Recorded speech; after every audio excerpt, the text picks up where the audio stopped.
talk about today is Teak LR Zamasu. He is a very underrated unit. When he first got released, he just dominated the meta. I mean, he was so good. He had an amazing leader skill, a really strong team at the time.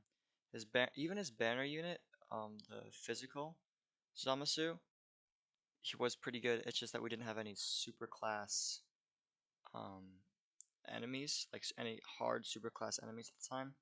So we got overshadowed very quickly. But other than that, I mean, this guy was just so strong. And I don't know why nobody talked about him, especially his active skill. His active skill was just unbelievably good. I mean, just he nullifies all attacks directed at the character. That's just insanity, along with his domain effect. Superclass enemies and allies increased the damage they receive by 30%. I mean, that's just so good, and it's still so good.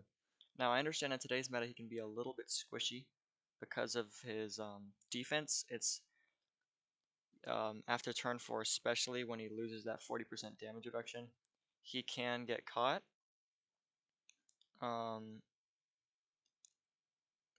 he can he can get caught, and I mean, he can get caught, and yes, he fell off, but I still believe he's like a top 10 unit. At least his team is, if him by himself is not a top 10 unit. Because he leads such a strong team.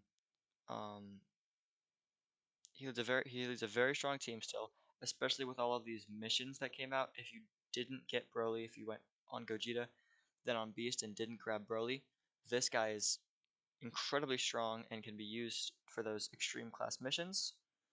On top of that, I mean, his team is aged like fine wine, including the Rosé and then the Broly Chile Lemo EZA and the Bootanks EZA, the physical LR Bootanks EZA. It just he is incredibly strong, and he gets overlooked a lot. I think he's at least a top 10 unit currently because he's only got buffed. He's now on Broly's team if you do have Broly, and that only makes Broly's team stronger since on Global we do not have Cellmax or Topo or Jiren or any of those strong extreme class characters that are coming. He's is very usable, especially as a first slot character, since Broly pre-transformation, pre-domain can also be very squishy. So before Broly can transform, while Teak Zamasu has his active up, he can be very strong. He can dominate the beginning of the fight.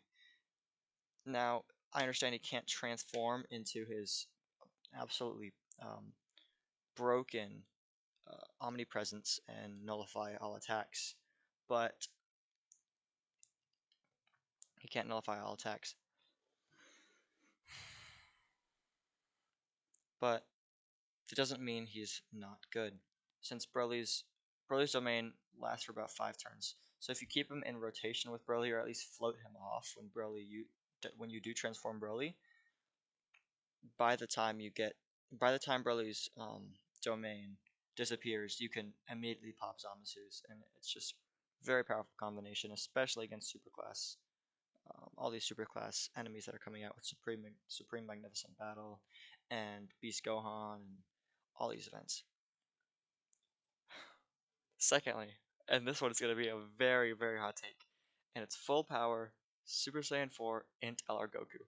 Now I know Truth, the King of Dokkan, talks about him all the time, and I've seen him hate on him constantly, but this guy is not that bad.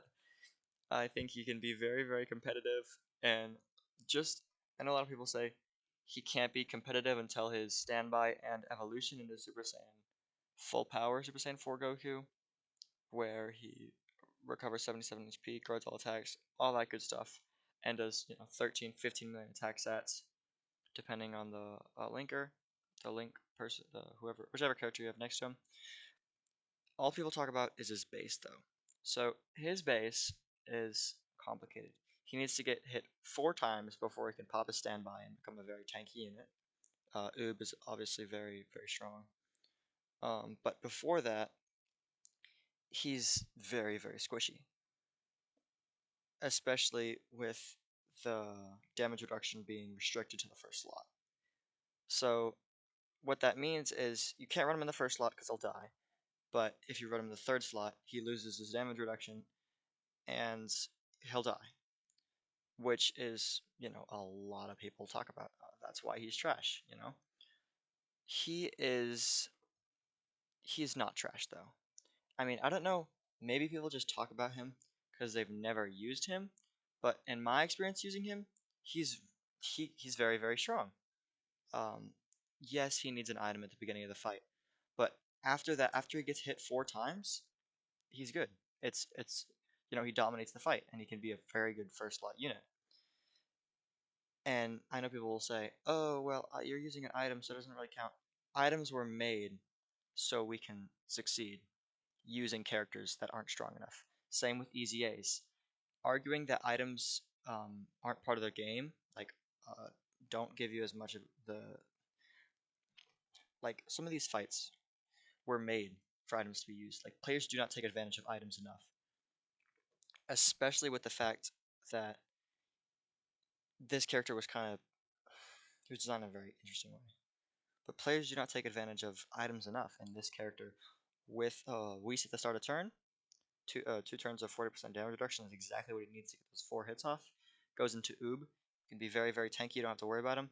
And then by the time he transforms into the super full power Goku, I mean he dominates the fight. And then you have that's around the time you'll have the STR 8th anniversary standbys and stuff like that. So and then the fight's pretty much over by that. Like that's turn 7 or turn 8. So very good. And I know a lot of people would disagree with me, but he's still very strong. You know, stop crying. It's okay. And number 3, gosh, these are very hot takes. Orange Piccolo. Um, now I'm not gonna diss Orange Piccolo. In fact, I'm gonna do the opposite. Orange Piccolo was probably one of the best releases in Dokkan history, besides the 6th anniversary LRs. This guy dominated. I mean, his team was godly, his active skill was godly, and he only got stronger as the fight progressed, as opposed to getting weaker like a lot of characters we're seeing now.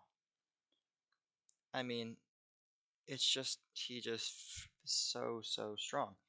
Like especially 60,000 attack in his transformation for 3 turns.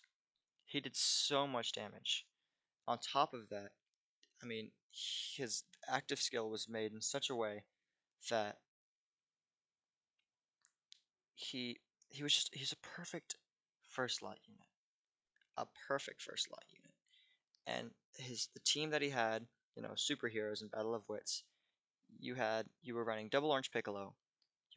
You're running one of them with the STR, um, the STR Piccolo, the one from the Cooler movie, and then you were running your other second slots character. Let me just pull up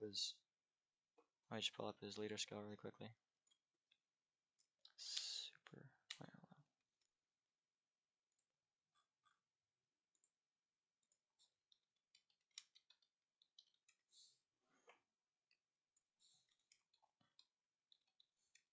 He's Power Awakened Piccolo, I'm pretty sure. Yeah, that is. Superheroes or Battle of Wits?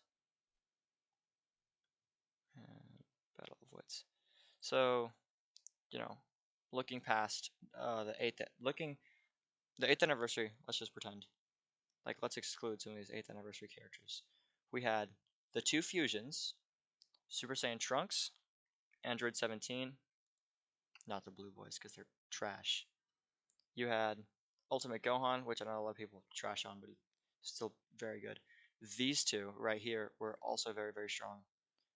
STR Piccolo. I mean, there's just a lot of characters that were very, very strong. Yeah, you had, I'm not gonna say Vegeta because he's fairly new, but these two, I know a lot of people gripe about them too, but use an item for their first turn, and then the next turn they'll take a little bit of damage by the third turn from their appearance post super. Yeah, they're sitting at like 700k, 800k defense. They're fine. This Super Saiyan Goku is also very strong. I mean, Orange Piccolo had a very competitive team, and his team still is very competitive. His team still is very competitive, and when Beast Gohan came out, he only got stronger. I mean, this guy is basically untouchable in the meta. I think he's solidified his legacy in the Dokkan Hall of Fame as probably one of the best units to ever release. Alright, next point. Point 4. Broly, Sheila, and Lemo. They're trash. They're they're horrible. People are gonna get mad at me for this one. So the way they were designed is without their 7 orbs, they're fish. They're trash. If they don't dodge, they pretty much get one shot. Even a full dodge build, which is what I have on them, of course, it's not a guaranteed evasion, and they can get caught a lot. And so dodge is the way you have to build them if you want them to be good. But if you so they have to have dodge, but if your health drops below, what is it? Let me see. So if your health drops below 39%, they change the field to PHY orbs. Y physical. They change the field to physical orbs, and then oh boom, 30 million attack stat off rip. And people are like, oh, 30 million attack stat, it's beautiful. No. Yes, a 30 million attack stat is sexy. It's hot, but they're not doing damage because they don't have critical. They don't have any critical in their passive, and they just they really suck. They can't deal damage without crit, and you can't give them crit because they have to dodge to survive. Yes, 30 million attack stat is sexy, but it'll only do like 700k damage in these really hard fights if it's not a critical hit. So they're essentially useless. Sure, they're a decent support unit if you get blessed by RNG gods, but that's not always going to happen. They can get you caught a lot. They're not a consistent unit, and they're trash. A support unit is supposed to be able to hold their own. I think a great support unit is the Gammas. I know they get glazed a lot, but even though they get glazed, they're good units. They're top 20 LR in the game, and they can support the team, deal big damage, and survive on their own. Unlike that's like opposite of Broly, Sheila, and Lemo. Next, AGL, Golden Frieza, and PHY Topo. Let's pull them up here. I hate, absolutely hate, when Dokkan releases these kinds of characters. So we're gonna go. What is that? Frieza? So LR Golden Frieza. In my opinion, this guy sucks. He's dog. He's horrible. He's he's trash. He's horrible. Delete him from the game. And you are wondering why? Why? He has 90% damage reduction. Okay. Well, with each turn passed upon the character's entry, so if he's in slot 7, yeah, I can be decent. But let's say you get him. Let's say you get him. First, second rotation. Reduces damage received. Damage reduction rate minus 10%, no more than 60, with each turn passed. So yeah, first turn of appearance, insanely strong. He can tank pretty much anything. Second appearance, he needs to super attack first. And then third appearance, he's garbage. Which is usually when you're deepest into the fight and that's when you need characters to be at their strongest. And he's horrible. Now I know people will say, oh, well, he's great for the Fusion Zamasu, INT Fusion Zamasu fight. Yeah, that's a very old fight though, and fights now are lasting 7, 8 turns. I just really an INT Topo, no, not INT Topo. Um, Physical Topo has the same problem. Now I know the truth glazes PHY Topo. Why did I type PHY? But Topo, I think, is also very, very poorly designed. Okay, we don't have one global yet, I forgot. The fact that he loses damage reduction with each hit taken, and just like, so you're forced to give him a full dodge build when you transform, otherwise he turns into a fish after, what is it? I think it's the same as Frieza, where he gets like 80% or 90% damage reduction, and loses 10 with each hit received. That's a horrible design for a character. That means you have to practically baby them, so they're not even proper tanks. Like if you have to baby a unit to get them to survive, they're not a proper tank. I just very poorly designed characters. And Beast has the same problem. Now I know I'm not gonna sit here and tell you that Beast is not the best unit in the game. Beast is undoubtedly the best unit in the game. Very strong. But his biggest flaw is that he gets 40% damage reduction for 5 turns from the character's entry turn. For 5 turns, so after 5 turns, you're in the hardest part of the fight. And you could say, oh, well, you have his active up by now, so he's fine. Well, what if you use his active and the boss doesn't die? Or, like, right now, Beast is the best unit in the game. And yeah, he's insanely cracked. He's beautifully